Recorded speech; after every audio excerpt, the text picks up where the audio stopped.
Welcome to another episode of the Q&A with the ShoddyCast. Are you trying with moi, Are you trying Kyle. to seduce our viewers right now? I hope not, because that'd be terrible. I don't think it's gonna work. And this other person sitting right next to me that I'm hitting right now. Ow! Stop being a biznitch. That really hurt. Alright. That guy over there crying right now is Josh. Alright, let's get started. Let's do it. What do we have here? Well, from Aaron W. Do you think that there will be cross-faction in the guilds, like the Dark Brotherhood, or will there be just... Or, wow, I'm reading it like you are. Or will there just be splinter guilds in each faction's territory? Like, say, the Companions as the faction-specific Fighters Guild of the Ebonheart Pact, and a different version of the Fighters Guild in the Altmurray Dominion.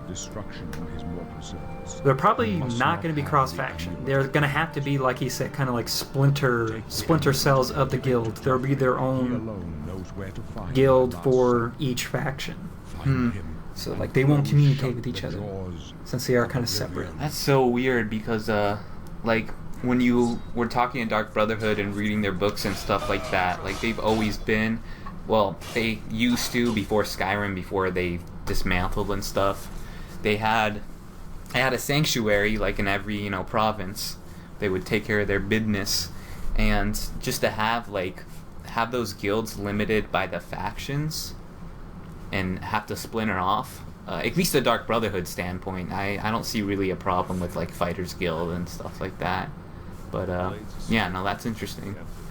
It's like I'm wondering if they willingly were fine with sticking with the faction that they're in, or if, like, they were forced to have to only be with that faction and have to and not be allowed to talk to any of the other guilds of the other factions. That would make sense for, like, the Fighters Guild, who's very dependent on, getting works and getting work and getting contracts. Right. Dark Brotherhood, man, nobody tells them what to do. Some monarch tries to tell them what to do, they're done. They're assassinated. But yeah, that would make sense, Fighters Guild. And I wouldn't trust the Mages Guild if they can teleport freaking everywhere. Then why aren't they going to, like, ship their forces over into other enemy factions? Just summon an army right there in the middle of them. No, that's the what is it? Physic order has the power to do that sort of crazy stuff, stop time, but they separate themselves. Anyway, so yeah, I guess we're believing that the guilds, be it the Dark Brotherhood or the Fighters Guild, they will be separate from each faction. Or am I wording that correctly? Maybe. I don't think they're all in cahoots. In cahoots. So they're separate but equal or something. But that's totally our guesses, right? We don't have any information on that. We don't know. We don't even know for sure if we can join all of them. But I'm sure we can. Yeah, as long as they go about it in a lore-friendly way, which is definitely possible. I'm sure they'll work their magic on that, and it'll make sense. But anyway, I guess we answered that as poorly as possible. All right, moving on. If I can push the button. All right. How do I say this? Guarantor? Guarantor.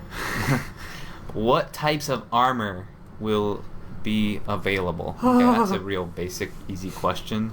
Right? Pretty basic. They've already mentioned, actually I think it was in the introductory video, that all of them that we're used to seeing, glass armor, dwarven armor. Oh, okay, so you're talking about... Orcish. Yeah, you're talking about the style. Yeah, I thought he was asking the question, like, will there be... Not like heavy... light, medium, no. Yeah. The types of armor. Okay, yeah, so... Yeah, no, they did talk about that. They said there will be... Yeah, they said, like...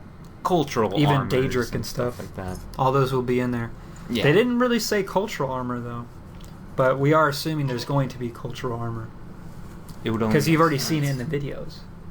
You've already seen the which I think the Dark Elves have the coolest ones. Almost Spartan looking. They kind of look like the Imperials, except like the little brush thing on their head is metal. Yeah.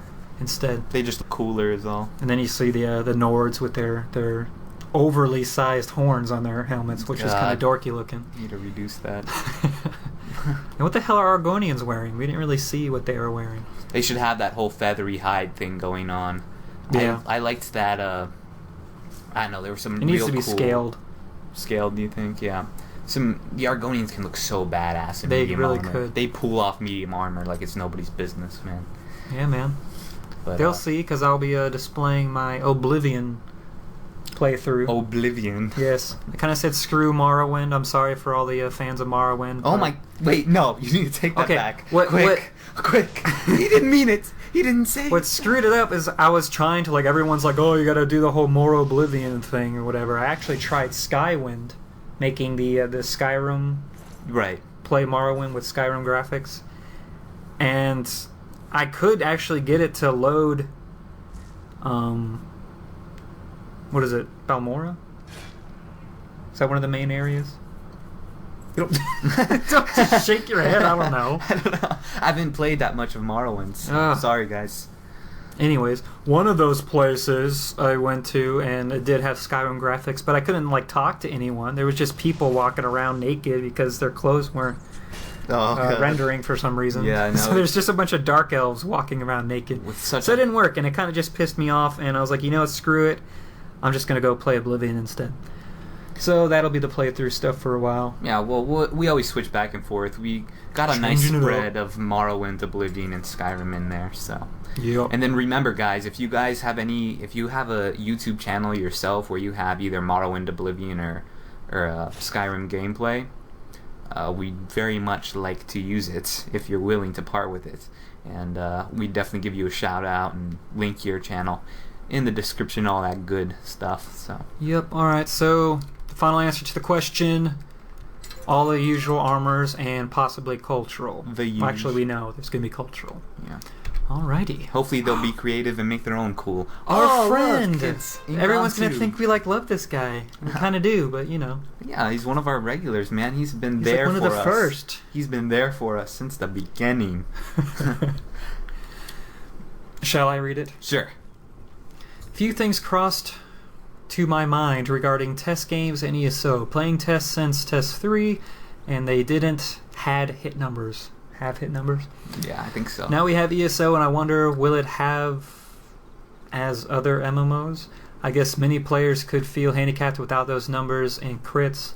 On the other hand, Paul Sage said, it is Elder Scrolls, but online. So no numbers, I guess. Will it be optional or not display at all? Guild Wars 2 do not display health numbers due to dynamic boosting, guess. And no inspection of players, which I thought was interesting. Will here be the same? Will here be the same? Okay. Yeah, we can't rip on some people for their grammar, though, because they might be, foreign. English might not be their main language. But, okay, so would there be, like, hit numbers, like in WoW and other things, where you actually see the numbers you're doing in damage to people? You know what I say to that? I say, hell no, I hope not. I mean... There shouldn't be. I think we're just going to see blood squirting and stuff. Yeah, I hope so. And I like that Paul Sage quote that he did. It's Elder Scrolls, but online. That's one of my favorites. It's because, it better be first and foremost Elder Scrolls. And if it is, then we won't have those big old hit numbers and then stuff. There's other developers in other podcasts that I've listened to that said, you guys got to get your mind wrapped around that it is an MMO. It is not an Elder Scrolls game. I'm like, what? Okay, you guys are just like folding back on yourselves. I'm like, oh my god, that's like the worst thing you can say. I'm ripping out my hair right now. Can you hear it? Oh my god. They were just saying, like, there's going to be MMO things that have to be in the game to make it an MMO. Yeah, totally, and we understand in Elder Scrolls universe. But the first thought that crosses your mind better be, can we make this first an Elder Scrolls mechanic before we make it an MMO mechanic? Yeah. And the answer better be no before they move on, that better be the first question. What would Elder Scrolls do? What would Todd do? I think we'll just be seeing like health numbers, or not health numbers, health bars, like maybe above their head or something, just to indicate that they are close to being dead. Yeah, and if there's people out there that like the whole numbers, which I don't know, it breaks immersion for me. I don't. There may be a mod if they allow mods. that allow that. And I totally agree. Ink on Tube said here, if it's an option that I can just check or uncheck in my options, then sure. But I do like actually having those damage bars, those DPS meters. Like in WoW, I used to compare those all the time to make sure that I was always on top and everything. Because I was a Death Knight and I was one of the good ones. One of the good ones. So don't say they all sucked, because I was a good one. I was doing better than mages and better than warlocks. Man. Because I'd always get ripped on, and they would never let me in their group because they thought I would suck because I was a DK, and I hear you. 90% of them did suck. I was a DK myself, man. I feel your pain. Yeah, but you were I was a tank too, which was even like DKs can't tank when they first came. Of course they could. That was the whole point. Anyway, but they kept changing them around. Yeah. Now he's nerfing stuff and boosting other stuff. Oh. So I guess that answered that question, eh? Yeah, I think we thoroughly covered that one. Cool. Alrighty. Harry B.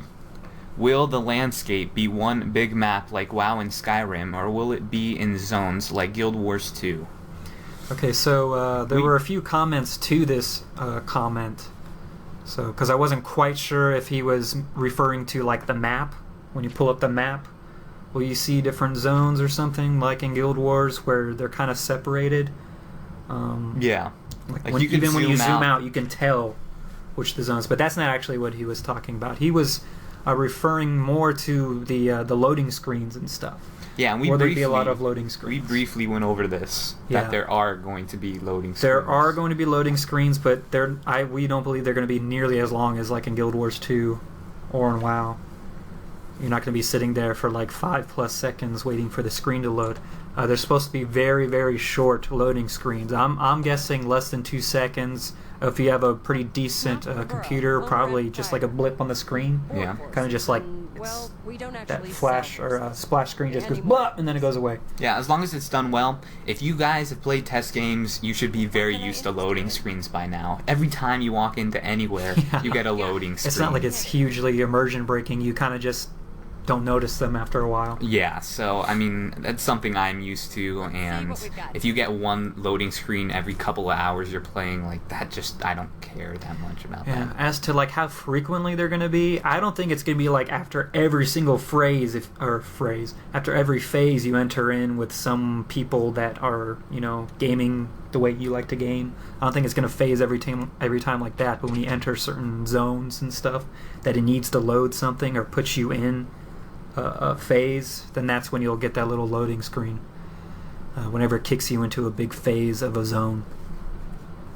So I don't think it'll be like every 2 seconds you'll be having a loading screen. Yeah, it won't be every time you walk into a cave, every time you walk into a shack, every time you walk into a tavern.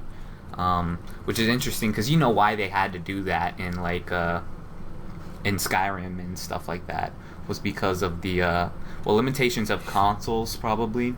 Having all those, that's why when you walk around inside of like a tavern, you have a bunch of cheese wheels and stuff everywhere that you can play with. But then when you're walking out on like the tundra and stuff, there's not that many like things that you can't pick up a rock and stuff like that. Right. And it's because you're in the wide open and they have to render a lot more and stuff. But you can still murder butterflies and collect their wings. You can still murder butterflies and collect their wings, yes. And then have a talking dog run up to you. Which was awesome, dude. That was like, when I saw that YouTube video of that guy shooting that butterfly, I'm like, you could actually do that? I'm like, whose video was it when they were like, I was just walking around chasing butterflies and then a dog came up to me. A fucking talking dog. That was Angry Joe. Was it Angry Joe? Yeah. That was Angry Joe. I was chasing butterflies. Oh, man.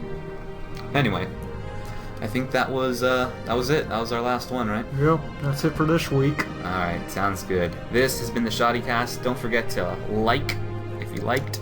Yeah. And I've been Josh. I've been Kyle. We'll catch you later. On Friday. Boy.